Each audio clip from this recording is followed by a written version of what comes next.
Thanks, Jim. He also works just about 60 hours, only 60 hours a week. We're honored to have as our guest a friend and fighter for seniors, a member of Congress who actually talks the talk and walks the walk. From the 4th Congressional District, can you join me in welcoming Todd Rokita?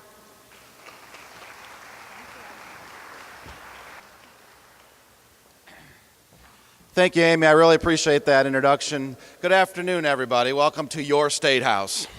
It was an honor and a privilege for me to work here for Hoosiers for 8 years as Indiana's Secretary of State. And now I also have the privilege to work in Washington, D.C. But nothing compares to the 8 years working in this State House directly for all the good people of Indiana.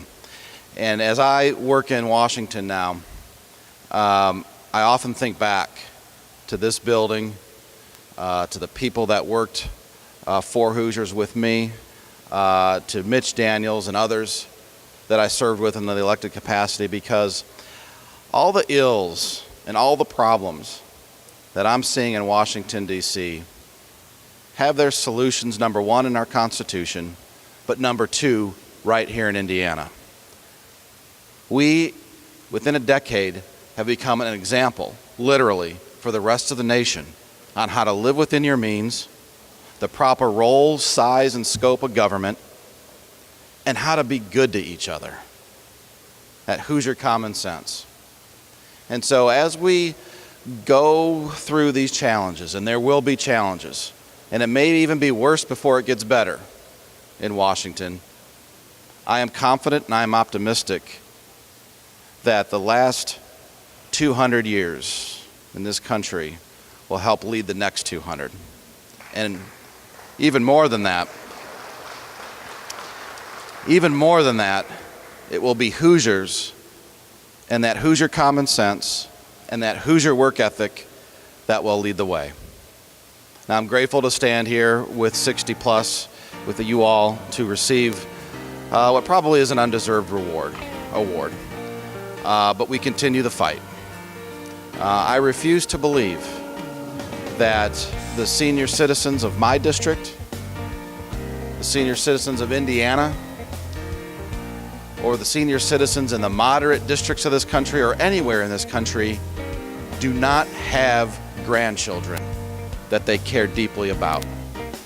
I refuse to believe that this generation in the here and now is the first generation in the history of this country that doesn't want the next generation, the future generations, to be better off, to have more economic freedom, more liberty overall. I refuse to believe that because of what I see day to day right here in Indiana and as I travel to other states, helping with this message. We do want the future to be better than we had it. We do want our grandchildren to have more economic liberty. I certainly want my 4-year-old and 2-year-old to have that. And the fact of the matter is, people like Todd Rokita, people like Richard Murdoch, people like Paul Ryan are the ones that have a solution to this problem. It's real, it's authentic, it's accurate, and it will work. And more than that, we had the courage and we had the respect for you to tell the truth.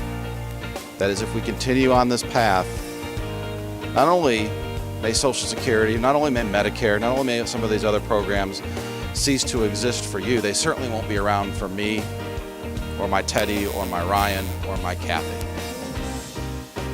or your grandchildren or your loved ones. And that's the truth. I bring that to you as a member of the Budget Committee. If you could see the numbers that I see, in fact you can, go to my website.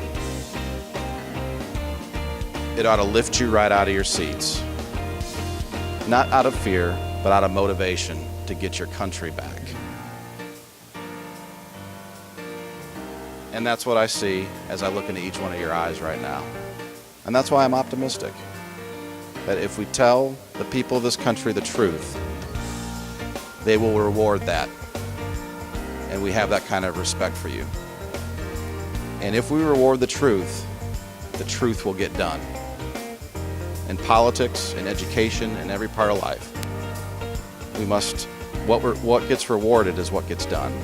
We need to start rewarding the truth in politics so that we can solve our own problems. And the 60 Plus organization does that for us, organizes that for us, presents it for us.